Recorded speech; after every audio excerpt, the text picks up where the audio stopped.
A very warm welcome and good evening to all the teachers who joined us today. Welcome to another session of Teacher Connect webinars in 2022. Thank you for taking the time to join us today for a talk on formative assessment. I'm delighted to be joined by Claire Ross, who will facilitate this session. Claire has been supporting new and experienced teachers and teacher trainers in the field of English language teaching since 2005. She has worked on projects with institutions and ministries of education in many different countries, creating and delivering webinars, workshops, and courses, observing lessons and mentoring. Claire helps teachers to teach effective and engaging lessons in schools and universities and develops teacher educators' skills through coaching and training programs such as the British Council Assured Certificate for Teacher Educators. She's also an experienced materials designer who creates online teacher education courses for the British Council and writes primary and secondary classroom material. We often hear about assessment of learning and assessment for learning. But what is the difference and how can we conduct assessment for learning in our classrooms? In this webinar, you learn about Dylan Williams' 3 tenets of formative assessment, clarifying and sharing aims, collecting evidence of learning, providing feedback that moves students forward. You'll consider formative assessment techniques to help you monitor your students' learning, identify and celebrate their progress, and give developmental feedback to help your learners to improve their writing and speaking. The webinar includes practical tools and strategies that you can apply in your daily English lessons. Over to you, Claire. Thank you very much, Bhavna and Ashwini, and a very good evening to everyone joining the session today. Thank you for sharing some time together, and I hope you'll find something useful in today's session. As we said, please have the chat open because I'll be asking you to get involved and give your ideas and share your experience as we go through the session so we can all learn from each other. So if you're on Zoom, please use the chat. If you're on Facebook, please make use of the comments as well. And hello to everyone who is already on there saying good evening. So we've got some big questions, good questions to answer today. Key questions. So why is formative assessment important in learning and teaching? And of course, we're talking about learning and teaching English today. And what formative assessment tools and strategies can you use in your lessons? So let's get started straight away with this first question. Why is formative assessment important? So I'm going to show some statements now about formative assessment. I think it's a good idea to start by making sure we all have the same understanding of this. So please read these 6 statements and decide which 2 are false. And you can type those numbers in the chat or in the comments to let us know. So most of these are true about formative assessment or assessment for learning, but 2 of them are not. So please type the numbers in the chat, the ones that are false. And for this and everything else and all the questions I'll ask today, please don't worry about the right or the wrong answer. Just get involved and participate. And thank you for those, starting off already to be the first ones to join in. Excellent. Okay. Number 6 is popular. Okay, great. Thank you, everyone. I think we have a consensus. And I think I agree, yes. So number 3, just to clarify here, we're not talking about giving lots of formal tests. So formal tests that we use in schools, they're usually summative. They usually evaluate learning that's happened over a certain period. So we're not talking about giving more tests. And we're not talking about number 6, about having to write down lots of things. You can keep records if you want during formative assessment, but really it should be records that are useful for you. All right, so we'll take out 3 and 6 and leave the others up. And to let you know as well, these are not my ideas, but I took these from the NCERT. So this is stated in there. Formative assessment is very much part of the assessment strategy and part of the learning process.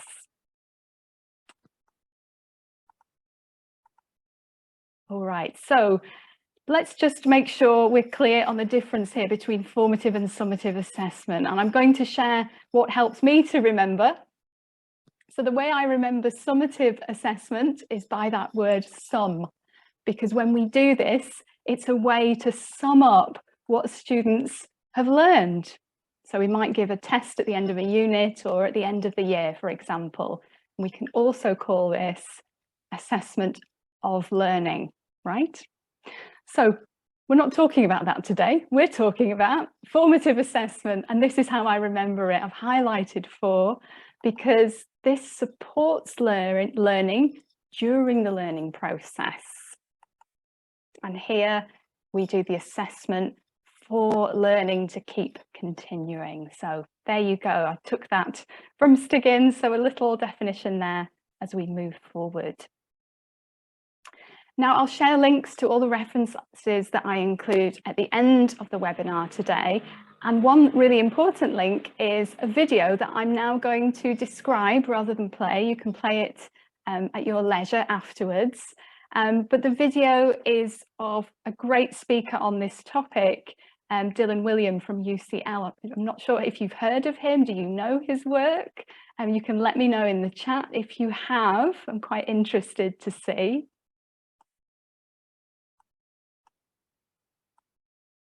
So Dylan talks about what formative assessment is, and he mentions 5 very large studies that were a way to put together all the research about formative assessment in all subjects, so not just English, in different countries, different ages, and overall, as you can see on there were similar, consistent, substantial effects.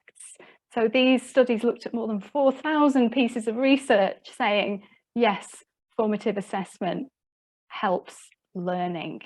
Quite convincing. This is what Dylan says is involved in formative assessment. So he divides it into 3 parts. Firstly, we need to think about where our learners are going. We need to raise their awareness of learning. And he talks about doing this by clarifying and sharing learning aims. We also need to know, and our learners need to know, where they are now. And Dylan says we can find this out by collecting evidence of their learning during our teaching, during our classes. And then the third one, we need to know, and our learners need to know how to get to where they're going. And Dylan talks about here, we need to be giving the kind of feedback that moves students forward. So the formative assessment that we do is actually shaping what we do in class as teachers. It's shaping learning for our learners. I can see people saying yes in the chat. That's wonderful. All right, as I say, you can watch the video later, but just a couple of things that he mentions that I really like. So he talks about the way that we plan learning courses and lessons. He says we plan a course, we have a destination in mind, but if we just go straight to that destination just as we planned, this can be a problem, right?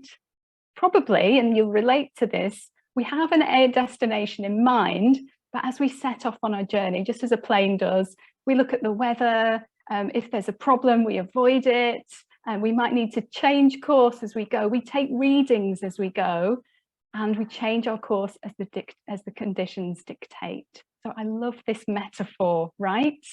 When we're teaching a lesson or we're teaching a class and we're thinking about individuals, we need to make sure that we're taking account of the learning and making small adjustments. And that's really what formative assessment is all about.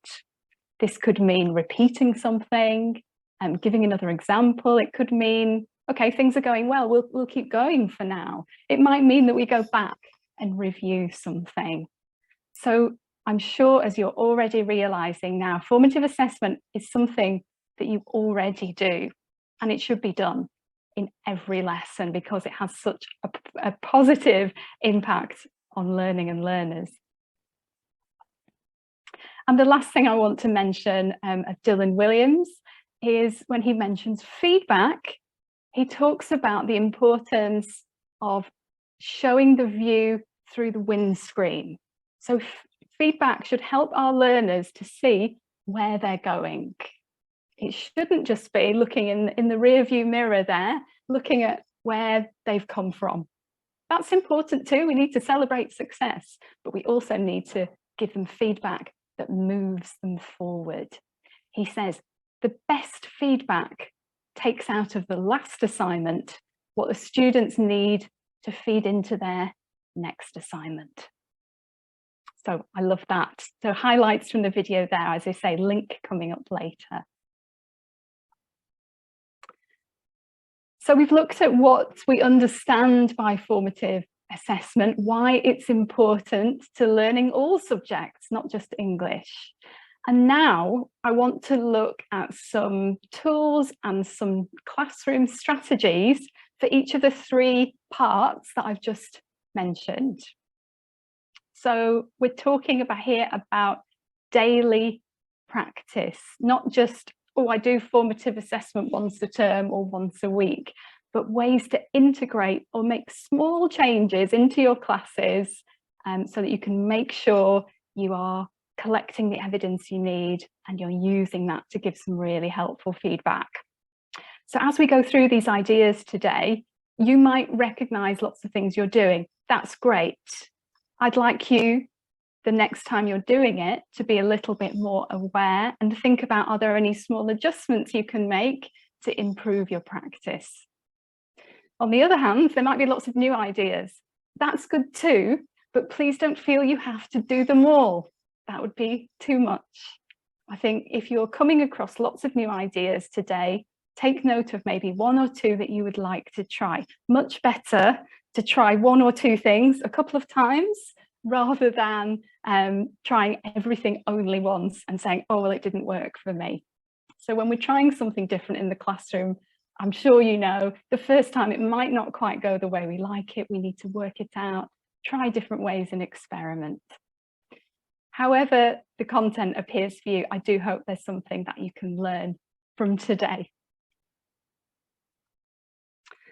So let's go to a poll. Time to take part. So the first part that Dylan Williams mentioned was clarifying and sharing learning aims. And I simply want to know, what do you think? Is it a good idea? So if you're on Zoom, you can do the poll. If you're on Facebook, you can type in the comments, yes, no, or I'm not sure. Let me know what you think. Lots of people are already. That's wonderful.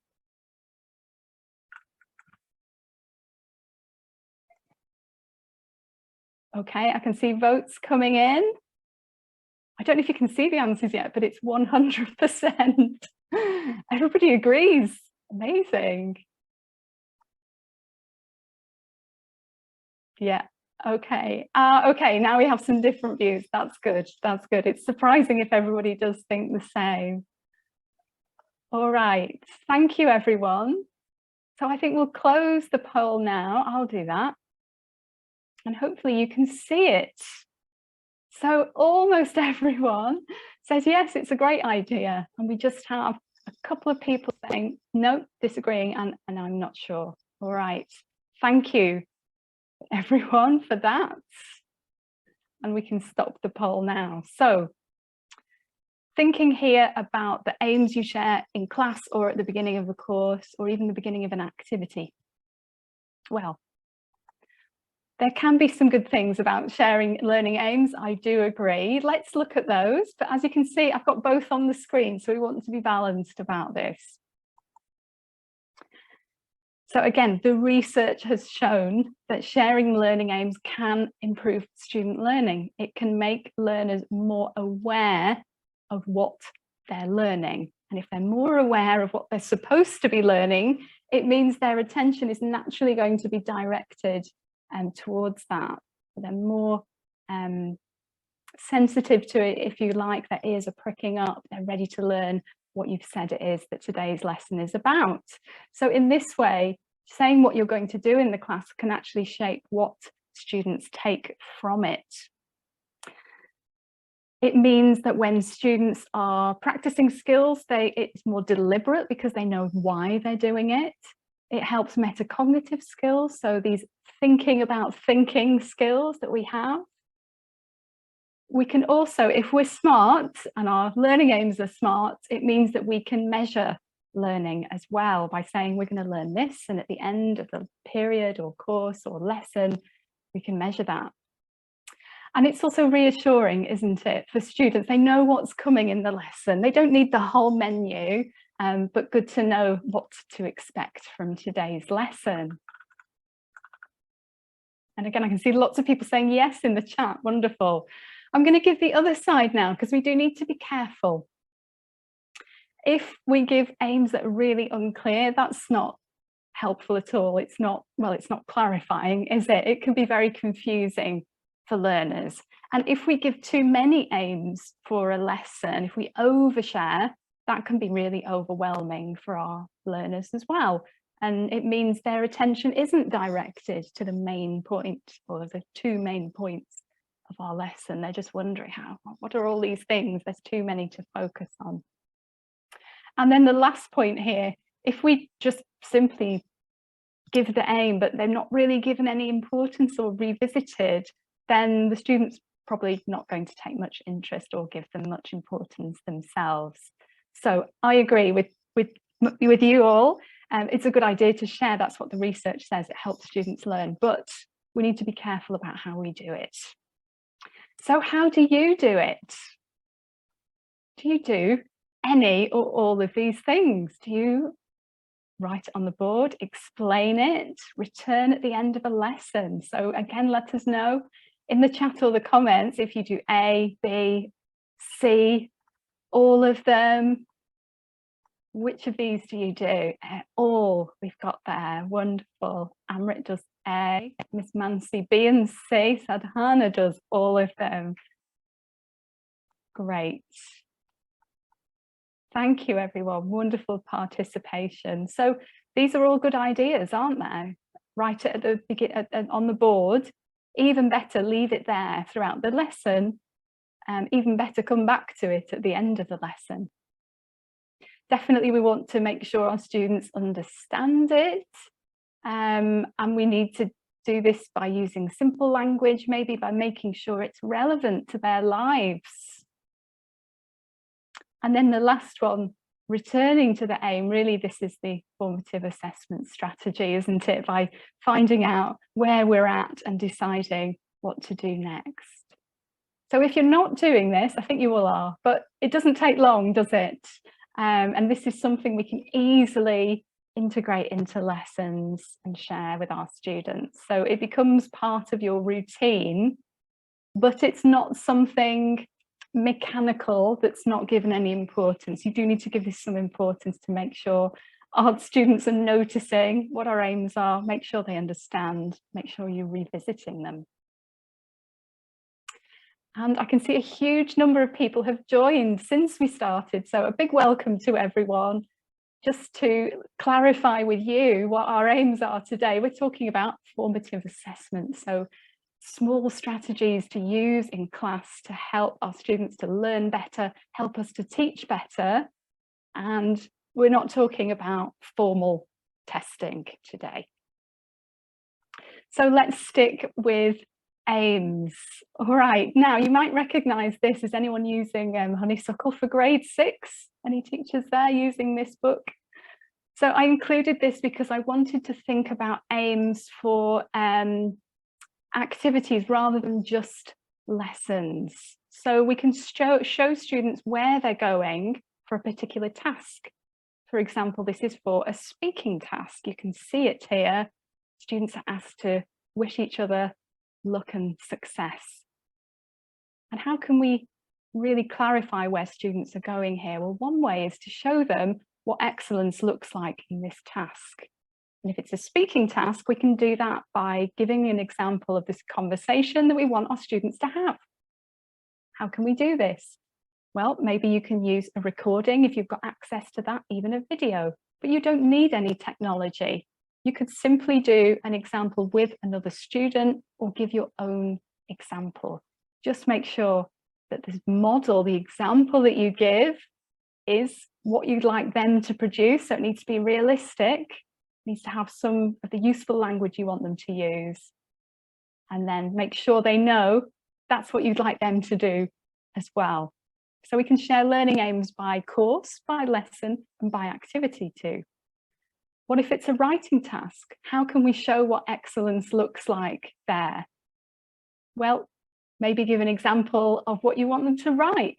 And again, make this realistic for their level. So you don't want the absolutely most perfect piece of writing, but something that they can achieve at their level. And you might find this in your textbook. Here's another one from Marigold. Anyone using Marigold?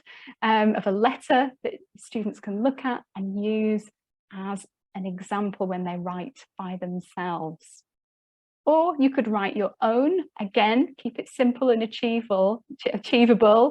Or you might use examples of student work from previous classes or previous years. That's quite nice if you're using students at the same level and showing a good example. Of course, remove the student name and any comments you put on that, but that can be a nice way to show students where they're going. So we've talked about the first part, clarifying aims. Let's move on now to collecting evidence of learning, this very important part of formative assessment. And somebody before was saying, can you give us some tools? Well, hopefully, yes, you'll be able to take some tools away from this section of the webinar. So I wanted to start with something I'm sure you're already doing, is asking questions. And I just want you to think about the way that we ask questions in our class and what we do use the questions for. So we definitely use these to find out how much students understand, but it's often the case, isn't it, that it's the same students who answer or the same students who look away or they haven't heard. The same hands go up all the time. So let's be smart and let's be equitable in the way that we ask questions. Of course, we can nominate students by name, but we can also involve students in a different way that's not so personal. Maybe we can say, okay, next question, students in the back row, anyone can answer. Or next question, students on this side of the class, I'd like to hear from you. Or if you've got them sitting in groups, for example, okay, this group has been quiet, I'd like to hear from you this time. Maybe sometimes you say only girls or only boys, or only if your name begins with M. Again, it's different ways to involve students in your gathering of evidence, either by name or just by spreading your attention and making sure more people are involved. We can also get students to justify the answers that they give us. And this is something very simple we can add into any class, really. Let's see an example. So again, from a textbook, we've got a language activity here. Just have a look at that. So they're looking at the verbs teach and learn. We've got a gap fill. So let's say your students have done this. You want to check the answers with them. Well, probably you'll ask for what is 1, what is 2, what is 3, but we can also ask why. So yes, well done, that's correct. Why? Why is it teach here and not learn? Or why is it teaches and not teach in this gap? And just by doing this, we can make sure it's not a lucky guess. You probably won't do this every time you're checking answers, but just have it as a little strategy in your back pocket at times. Or if you're not sure if a student is guessing or not, give them credit and say, yes, well done, that's right. Can you tell me why? So it can work for any activity where you're checking answers, grammar, vocab, reading and listening even. And I can see other examples for ways to involve other students. So we've got random names, and you might use names in a hat for that, or if you've got a list of names or a wheel of names, sometimes teachers do this. That's another nice way. Thank you for that idea. So basically, if we're asking questions, we want to see if students understand. We need to create the situation in the classroom that allows us to see that. And then we don't need to guess or assume, and we'll know by what students are doing. So hopefully here you can see this is not an assessment activity. It's just there in the textbook. Students are doing it anyway, but you're making sure you really know how they've done, and you're using this to decide what to do next. So let's have a look at some tools you can use now. Here's one I love using. Does anyone use this? Mini whiteboards. So little individual boards, slates work well as well. Students all have one and they have something to write on. And this time, when you ask a question, everyone can write their answer and hold it up nice and big for you to see. So this works best if you are asking a yes/no question, or if you're checking the answer, is it A, B or C? And this is a really nice way for you to get that instant picture of how everyone's doing it, right? And particularly if you've got a really big class, there's no way you can really know if everyone's answered it or who knows or who doesn't. But if you do ask students, every student, to write their answer like this, you can get that instant snapshot. And this is evidence for you, isn't it? You know then, okay, they've all, or more or less all, got the right answer there. What I'm looking for, I can move on. Or, oh, lots of different answers. Okay, I need to do that again, or I need to explain, or I need to give another example. So again, it's not an extra assessment activity, just a way to collect answers, to collect feedback, to collect evidence that you can then use to decide what to do next. And you can do this anytime you're checking answers. And of course, you might not have mini boards for all your students, but what could you use instead? I saw somebody was writing about circle time before. So if you don't have a mini whiteboard, what could you use instead? Any suggestions? Things everybody has in their classroom here, I'm thinking. So yeah, I mean, anything really, piece of paper, paper and a pen, something they can hold up. You might have yes on one side, no on the other.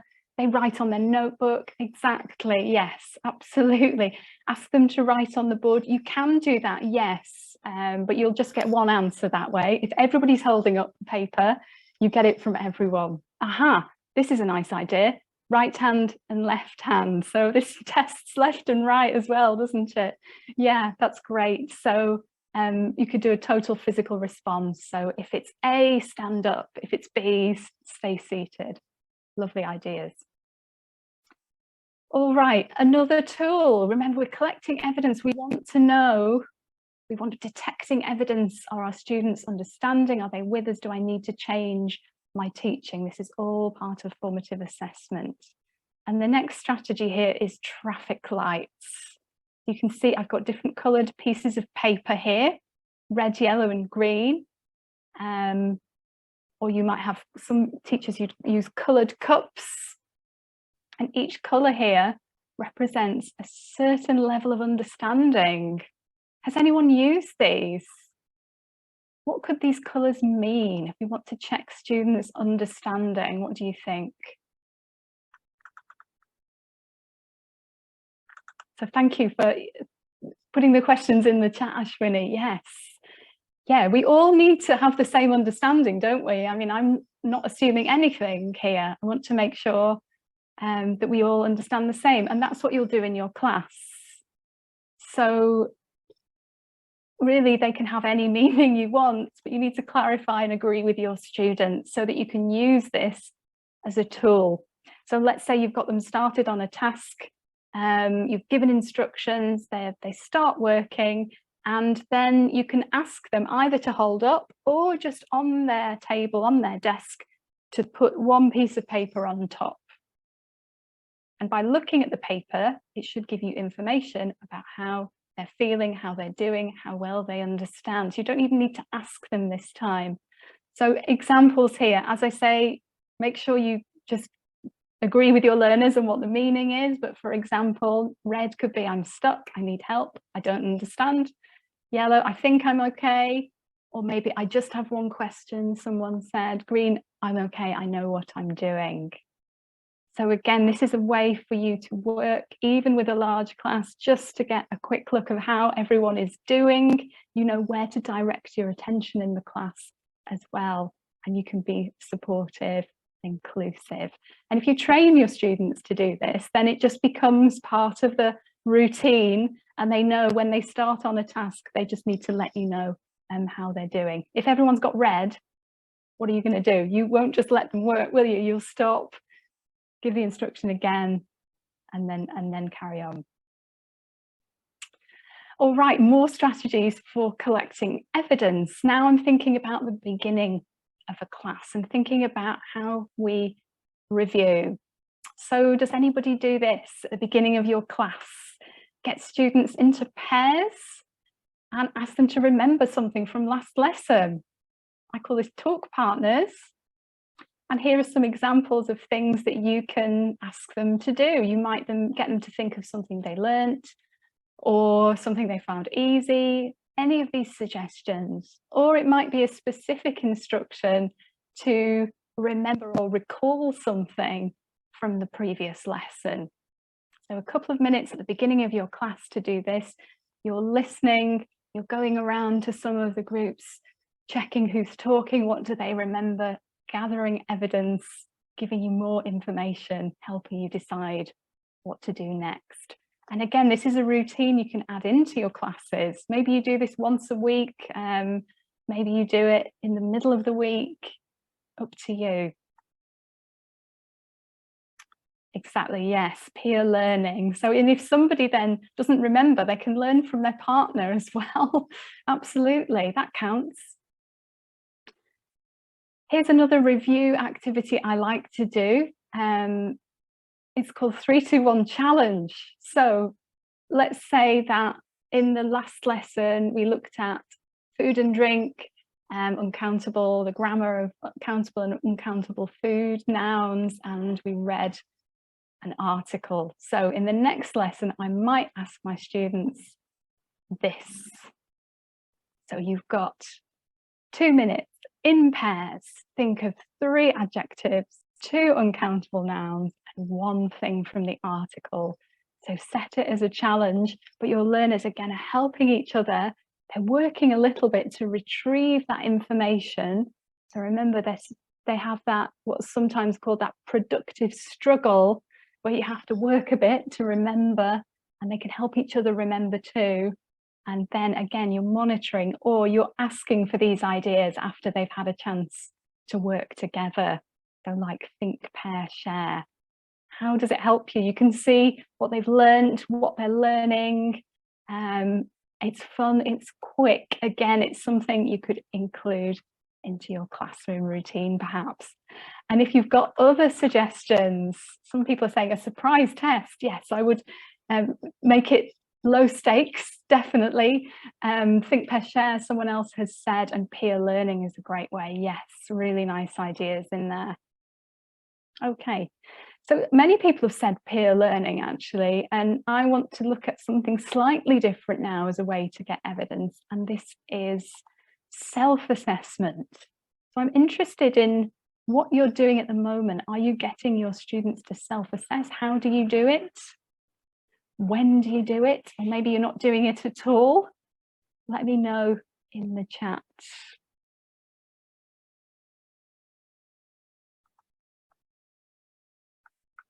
I can see, oh, really nice. So people are putting in their adjectives there.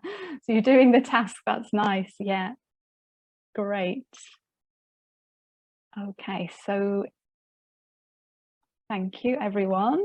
So Ms. Sadhana is saying after work is done, get students to self-assess it. Amrit, you get students to keep a journal. Nice.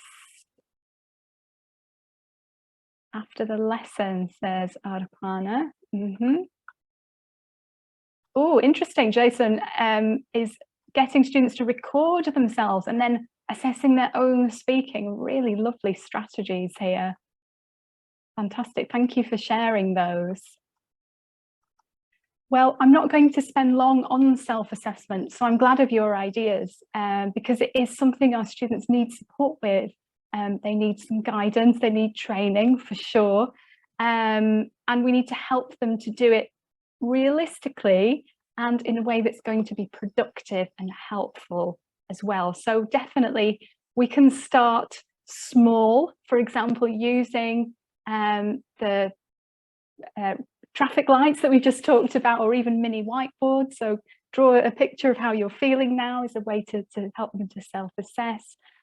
Or perhaps we can give them something specific to look at related to a task that they've just done. So for example, you might self-assess at the end of a unit, get them to think about what they've learned. You might do it after you cover a certain topic or language point.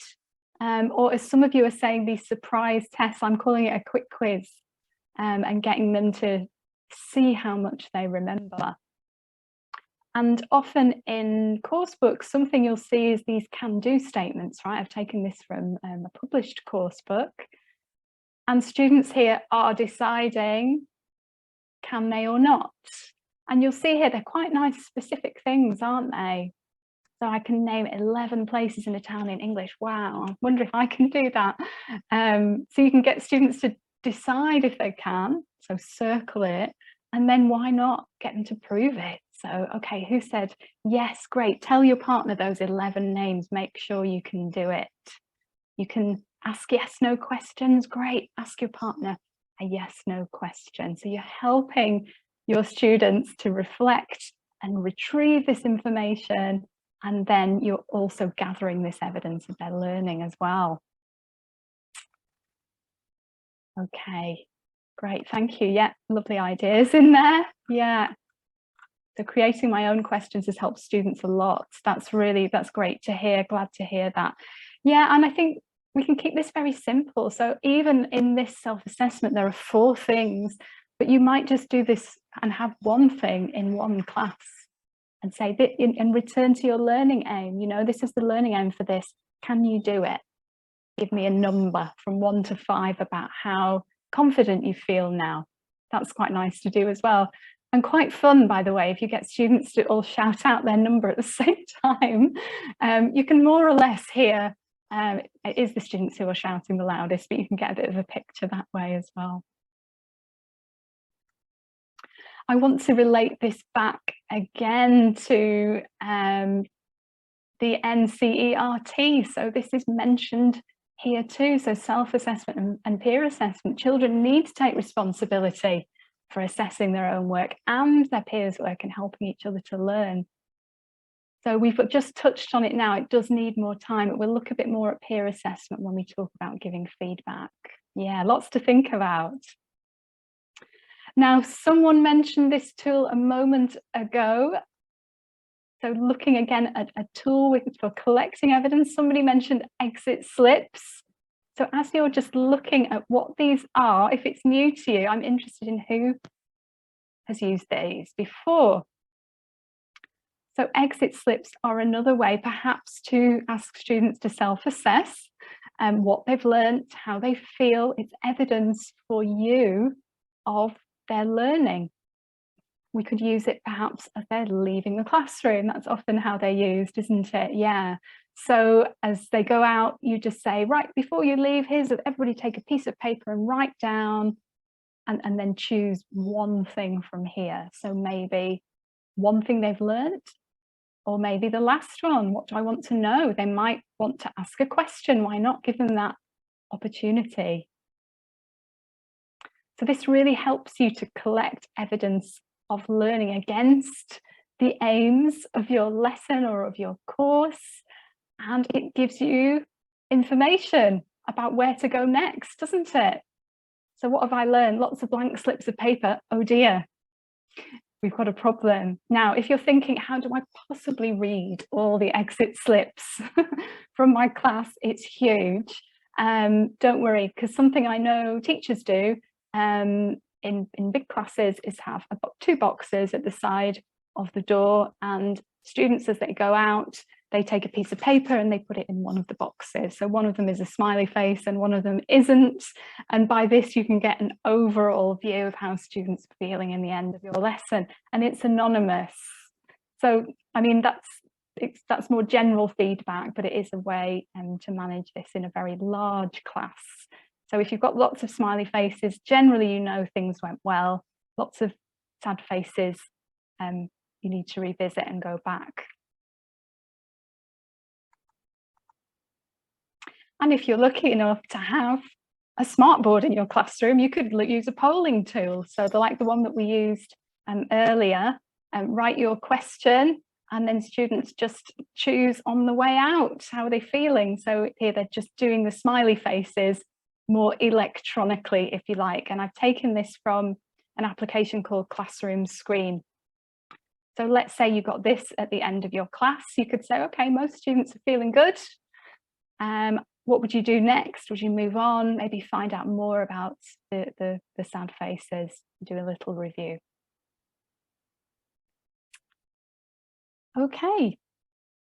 And finally, in this section, I just want to think about something else that you are doing for sure at the moment and how we can make sure we're doing it formatively. So this is homework, checking homework. So again, what are you doing at the moment? I'm sure you are doing it. Yeah, when do you check homework and how do you check it? And here I'm thinking really about things like language exercises, grammar exercises, rather than writing. So things that have a right or wrong answer. So you've asked them to do some vocabulary practice, maybe in their workbook, or some grammar practice. So when do you check their homework? Do you do it in class? Do you do it every day? And how do you do it? Nita says, after completing the topic. Okay, thank you, Nita. Who else? Often, Priyanka, yes, I know. Maybe you're setting homework every day. As Nita says, right, every single day. So when they come, they show their own, always, regularly, weekly. Okay, right. And how are we doing it? So that's interesting. I can see some of you are assigning a certain day of the week, or you're doing this weekly, and that's an interesting idea as well, to do it like this. So I have a couple of suggestions of how to use a short amount of your class time to make sure we check homework quickly and we can use it to collect evidence and formatively assess. So why not? So let's challenge ourselves. Can we do it in 5 minutes at the beginning of the lesson? So one way to do this is to share the correct answers with your students, and they correct themselves, or they correct each other's. So you're trusting them there to find the answers for themselves. And as they're doing this, this gives you the chance to walk around, have a look. How are they doing? Who has made no mistakes? Who has got a lot of mistakes? Who has not done their homework? You're gathering this evidence, maybe not from every student in the class, you've got a big class, but you're getting a picture of how your students are doing to help you decide where to go next. So, okay, lots of people made mistakes with that question. Right, I'm going to go through that on the board. Or everyone got this right from what I can see. Let me just check that. And then we'll carry on with our lesson. So homework, we can use this for formative assessment too. All right, let's move to the third part that Dylan William talks about in terms of formative assessment. And let's talk about feedback. So remember, he was talking about feedback to move students forward. We need to give them the view through the windscreen, where they're going, and not just where they've been. So I'd like you to think again about what you do now. So have a look at these different things, all of which we can give students feedback on, but which do you give students feedback on? So is it language use, or have they done a task well? Number 3, is it skills? So as you read through, you can put the numbers in the chat of things that you give students feedback on. You might say all of them. You might just say only these 3. Is it life skills, number 4? So things like collaboration or critical thinking. Do you tell them about their progress, how they did compared to last time? Do you tell them how to improve or where to learn more? So quite a lot of a variety in the comments there, I can see. Thanks for sharing. It's a nice reminder, isn't it? Because I think often we think about 1, 2 and 3 a lot, don't we? We're language teachers, so we're listening out for, or we're looking out even in writing and speaking, of course, as well. Was it good? Did they use the language? Did they make a mistake? Was it pronunciation? How are they doing? Are they getting it right? But there's so many other things that we can help our students to learn more in, aren't there? Their language skills, their life skills. And particularly number 5 in our mixed ability classes, it's important that our students feel they're moving forward each time. All right, lovely, thank you. Yeah, again, lots of variety there, yes. And important here, number 6 and 7. So looking through the windscreen, we need to help them to know how to do better next time, even if they've done really well, and how they can keep improving, and maybe where they can find information. Maybe that could be looking at a page of the textbook again, or a language reference, or maybe on a website or a handout you gave them. So let's look at some examples now of teacher feedback. Let's imagine you set this writing task for your grade 5 students. They've done it. And so I'm not going to say you, a teacher has set this, and this is some of the feedback that they have given to their students. Now, did you receive any feedback like this when you were at school? I did. I think the last one was the one that worried me the most, when the students, when the teacher wrote this on my work. So my question is, what's the problem with this kind of feedback? I'm sure you're not writing "see me" at the bottom, but what's the problem here? How might a student react if they get feedback like this, either on their writing or on their speaking?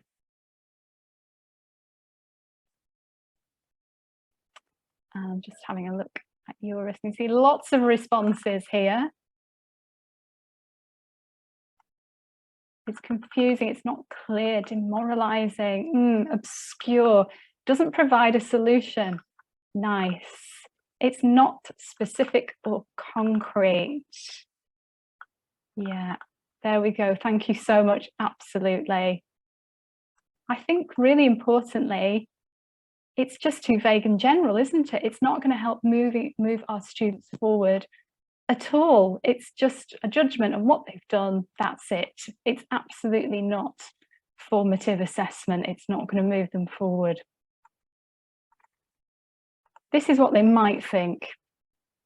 So something needs improvement, but they don't know what. Or it's A+, so they think, okay, I'm perfect, I can't improve anymore, fantastic. Or we say it's better, but they don't know why or how. Same for if we write disappointing. And yes, this last one, as I say, that's the one that I feared the most. Yes, so you've already given some of this great advice. So we want specific, easy to understand feedback. It needs to be relevant to what they've done, to their learning, and it needs to be something that they can change. So we want to celebrate what they've done well, but also, as we said, this is the title of this session, we want to promote learning too, so help them to do even better. So what's a better way to give some feedback that's a bit more specific? Well, I'm going to put some examples up here. I'd like to read through, and maybe you have another suggestion of how you could word this feedback as well. So the idea here is to help students improve, find more information, and celebrate what they've done well. So celebrating success, first of all. There you go. This is a bit better, isn't it? So you listened carefully and followed the instructions. Good job. Great. So they know what they've done well. And this is something you can say to the whole class, right? I'm not even suggesting here you have to write this on individual pieces of homework, because homework for the whole class helps everyone. So we do consider group homework, group feedback as well as individual feedback. Here's another one. Again, great. So this is on their language. So they've used the phrases you're focusing in their role play. So it's a bit more specific, isn't it? Now, ways to improve. So this is what we said our feedback should be. So you can give me some feedback on my feedback if you like. Is it all of these things? There you go. So I've got a suggestion here. So this is on a piece of writing. So read your work and check for mistakes with full stops and capital letters. So I'm suggesting here how to improve punctuation. There you go, something very specific. Or this could be after a speaking task, for example, slow down a little and raise your voice. So really actionable, simple, specific things they can do to do better next time. So that's for their speaking as well. And then the last one, as we mentioned before, where to find out more. So you're giving your learners a bit of autonomy, saying, yeah, this is how you can improve and this is where you might do that. So for example, look at the examples again. So well done on this. Read the examples here. Ask me if you've got any questions. So just a reminder here, I think whether it's written or whether it's something we say, our words are just so powerful, aren't they? And as you're saying, it should be given in a way that is not demoralizing. It should give confidence and be, lots of people are saying, be affirmative. Really nice advice there. Thank you. Now, I did say we'd mention self-assessment and peer assessment again. So I want to look at this here in a way of how we can use it to give feedback. So a couple of tools here. Just have a look at these and think about how these activities from books might help students to self-assess their work. It's writing this time, and how they might help them to give peer feedback.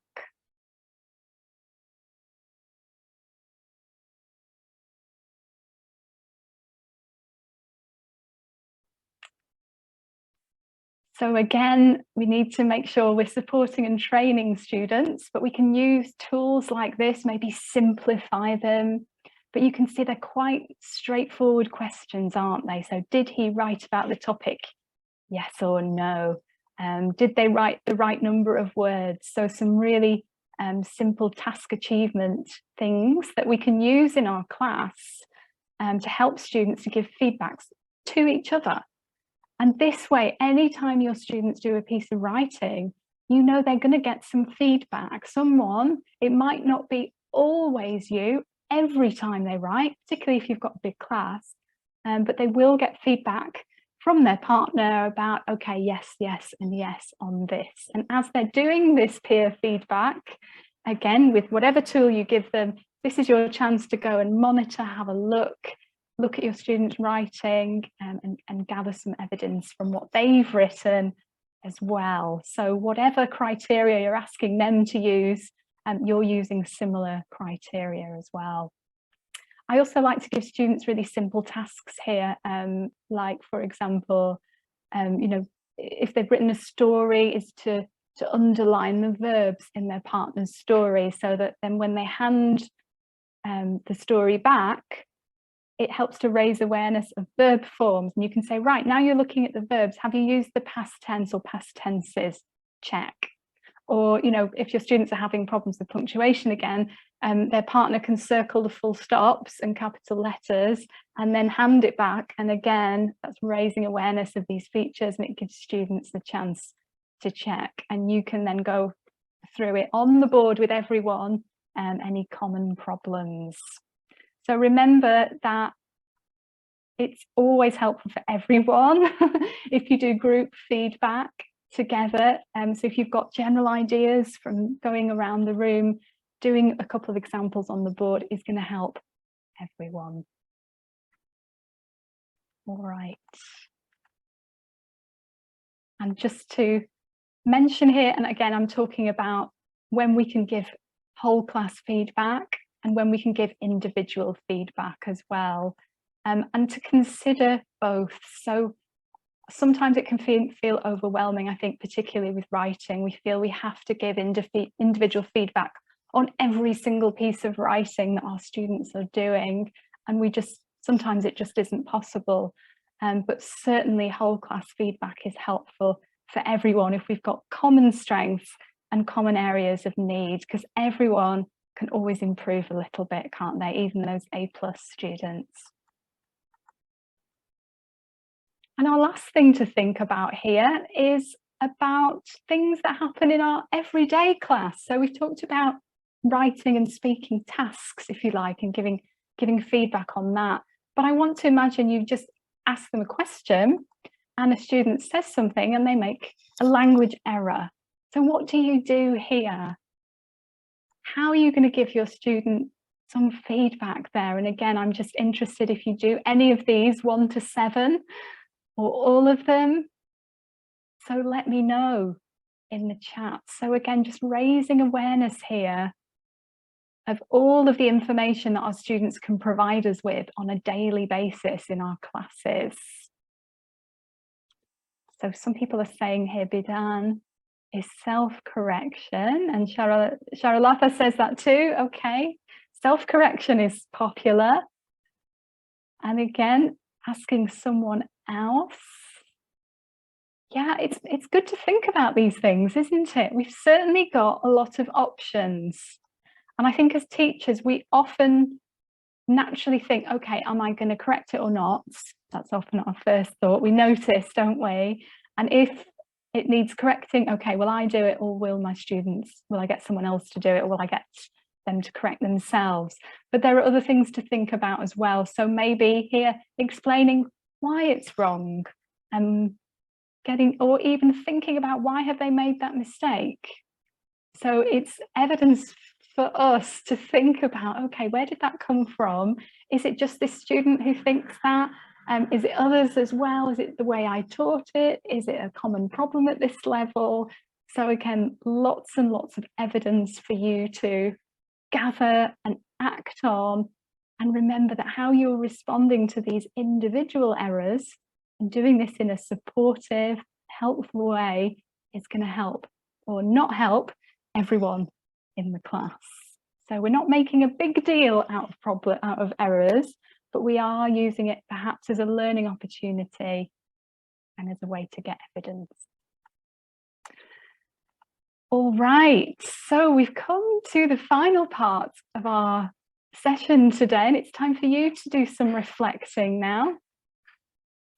And I want to offer you your own tool to reflect on your own skills in terms of formative assessment. Now, you don't have to do this now, but you can take it away and do it at your leisure. But we're going to share with you now, I think, in the chat, a tool, which is a questionnaire for you to download and think about for yourself. So it's not a test, it's just for you to try by yourself, complete it honestly, and then think about one area that you'd like to develop.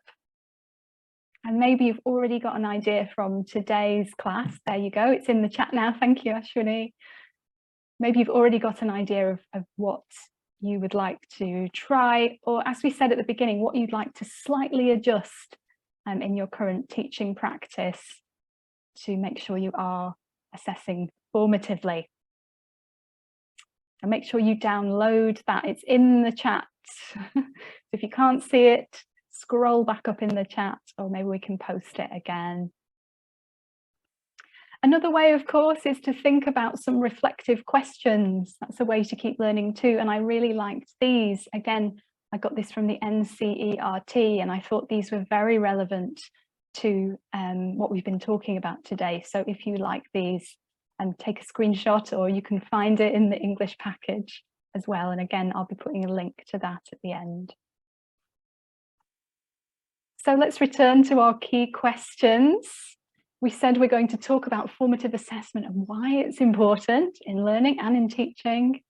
And we said we're going to look at formative assessment tools and strategies to use every day. So I'd like you to be involved in this summary, which I'm going to remove some words from. Can you guess the missing words in the summary of today's session? So which words are missing? And don't worry, we will post the file again at the end. So what words are missing here? So formative assessment, it helps us to reflect on and evaluate student learning and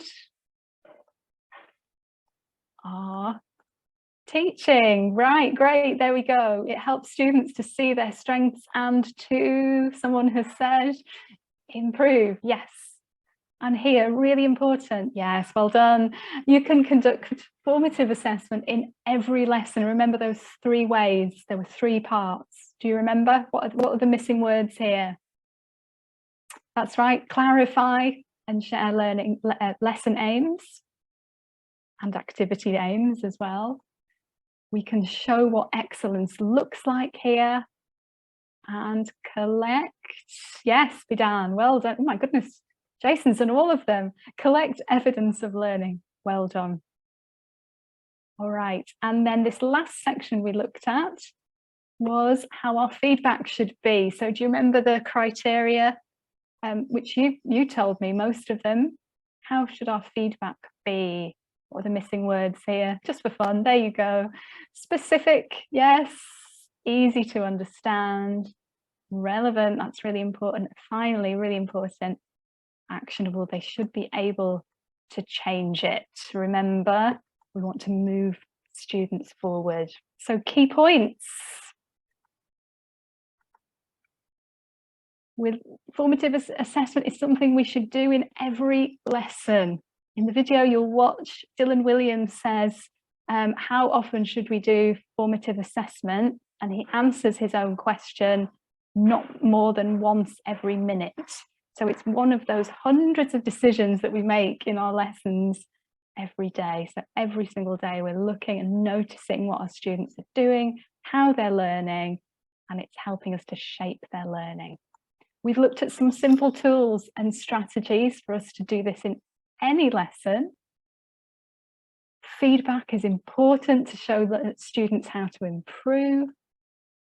And then finally, we've mentioned self-assessment and peer feedback, as well as teacher feedback to help learners to improve. So finally, some questions for you to think about and reflect on. So again, I'm trying to use some formative assessment here. So just think about these for 30 seconds. And you may wish to share this, or you may wish to keep this to yourself. That's fine too. But just for you to reflect on what we've been talking about, lots of information in the last hour. Yeah, and if you want to share in the chat, you're very welcome. Okay, coming up are our references. I think I put the references on the file as well. Yes, I did. So don't worry about missing the references here. If you want to, though, take a screenshot now, but they're also in the PDF that we shared with the self-reflection. Okay. Right, here we are at the end. So thank you very much, everyone. And over to you for questions. So now is your chance. If there's something, or maybe you asked earlier on, we already have some questions. Yes, Claire, we have one question. Is it a good idea to maintain a record of all formative assessments done in class? How can it help teachers? Isn't it more work? Gosh, do you know, I think, yes, if you do record all the formative assessment that you do, it's a huge amount of work. So I would say absolutely no need to record it every single time. So just remember what we've been talking about and the everyday strategies that we're using to formatively assess. So we're asking questions, we are getting students, all students, for example, to hold up their answers to give us a quick view of how well everyone has understood. We are doing an exit poll to get them to write down one thing that they've learned. So we're noticing and we're collecting that evidence, but we don't need to write it all down. No, I think that will make a huge task for us as teachers.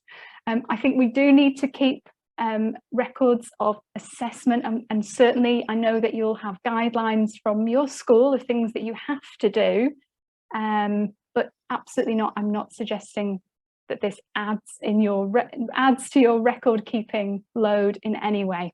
So don't do it. Qasim has a question. How do you use exit slips in kindergarten? Or can you suggest something else? Yeah, I mean, I think the smiley faces work really well there.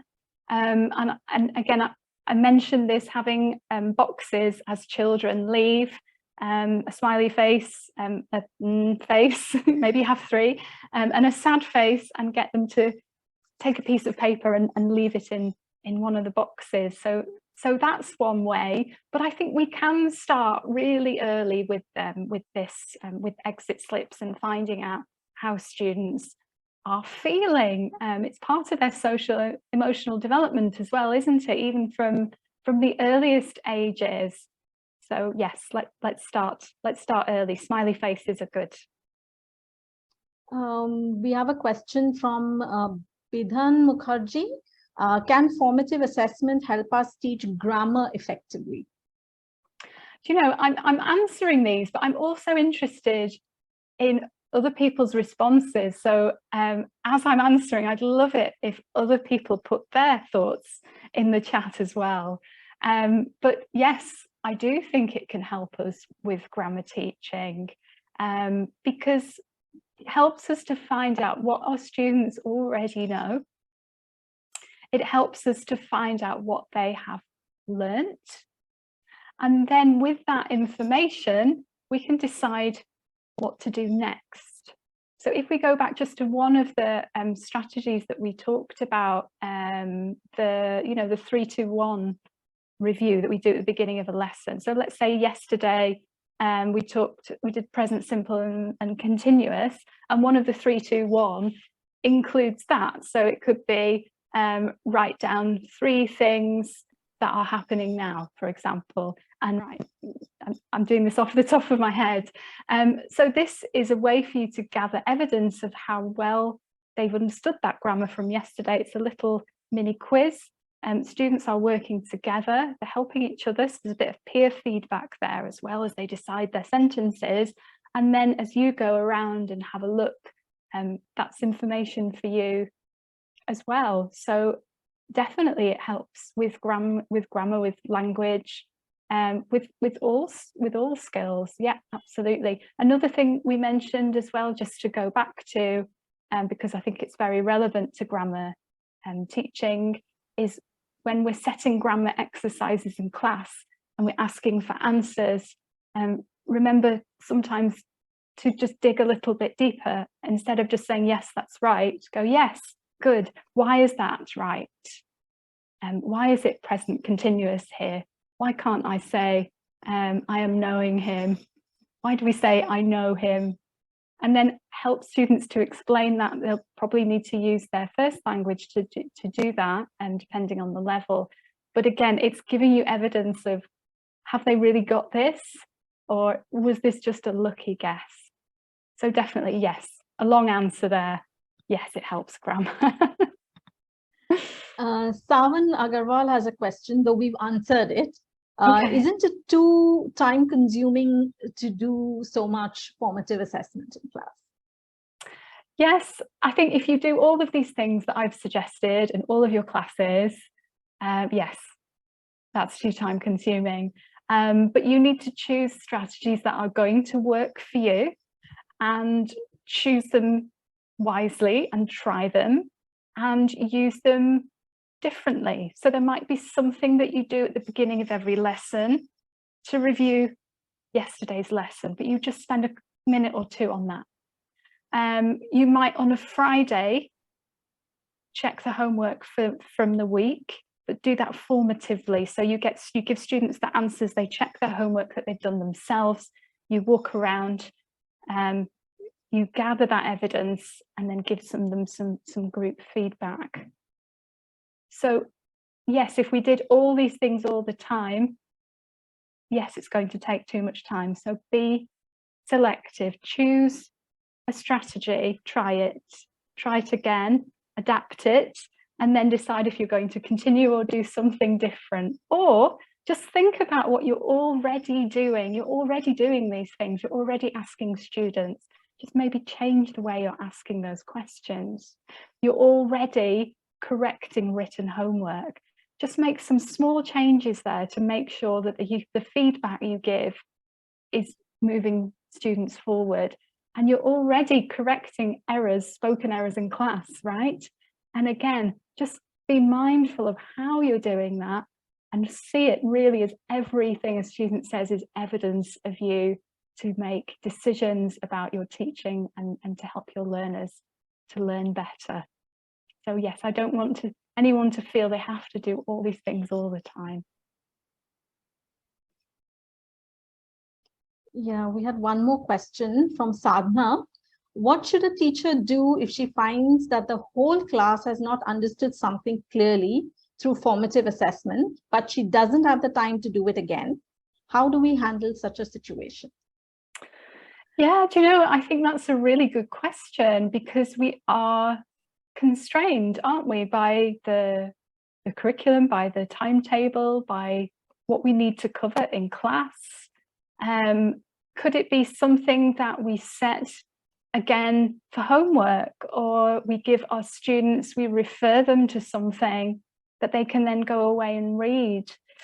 I really think if it's something that no one has understood, I would really be trying to find time, just 5 minutes in the lesson to go back to it. I really wouldn't want to continue without looking at it again. So I think we've tried to find a little time where we can, but also give students a way to continue to learn by themselves at home, give them either exercises to do or something to read or a website to look at, and then revisit that and make sure they get some feedback on that. But it's not easy, is it? It's not a simple answer. Yeah, and the last question, this is regarding large classes. Radhis asks, what about time issues for huge class strength? Yeah, again, I think already, I know you already found ways around this when you have a large class and you know what's possible and what isn't. And I think we need to be realistic about the amount of feedback that we can give individually in a large class. This is where I think it's useful to keep some records of the feedback that we've given on writing and speaking, for example, just so that we as teachers can remember, because with a huge number, it's sometimes difficult to remember, or I have, 5 students with the same name in this class. So I certainly think this is where we do want to be keeping some records, but the question was about formative assessment being time consuming. And I would go back to some of the strategies that we spoke about earlier of getting that instant picture of how everyone's understanding is. So things like your mini whiteboards or polls or traffic lights that everyone can do but it takes a second and it gives you an instant picture of how everyone in the class is doing. And going back to getting a general idea of how students are doing and giving feedback to the whole class, because everyone can benefit from group feedback. Even if some students, they're doing that quite well already, great, no harm in them seeing it again for the other students that are struggling with it. So I think we need to use strategies that give us an instant picture, and we need to think about group feedback and whole class feedback as well, and peer feedback, so to mention that again. Yeah. Thank you, Claire. Thank you for helping us become more aware of why formative assessment is important for our students and how we can follow the 3 tenets of formative assessment. We appreciate the time you took for the webinar and for sharing so many practical techniques and strategies that we can use in our English lessons. I'd also like to thank our audience on Zoom and Facebook for making this webinar a success by engaging through chat and with your insightful questions. Thank you, everyone.